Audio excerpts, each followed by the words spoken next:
তো বন্ধুরা, আমি একটা তোমাদের রেসিপি বলবো।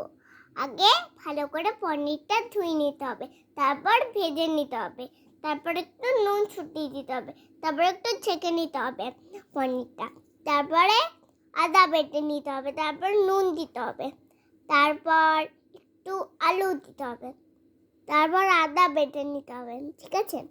আর তারপর একটু মটরটা ধুয়ে নিতে হবে, ছাড়িয়ে ধুয়ে নিতে হবে মটরটা।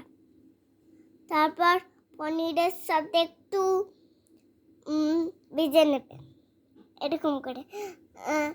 তারপর একটু মানে কি বলবো, একটু চাল, ওই যে একটু জিরা গুঁড়ো, হলুদ গুঁড়ো, লঙ্কার গুঁড়ো, ধনে পাতা এরকম ছড়িয়ে দিতে হবে। তারপর একটু পনিরটা দিয়ে দিতে হবে, তারপর একটু জল দিতে হবে, তারপর কষিয়ে নেবে তোমরা। তারপর ভাতের সাথে যা খাবেন দারুণ লাগবে। তো টাটা, আমি রেসিপিটা বললাম তোমাদেরকে, এটাই করো। টাটা।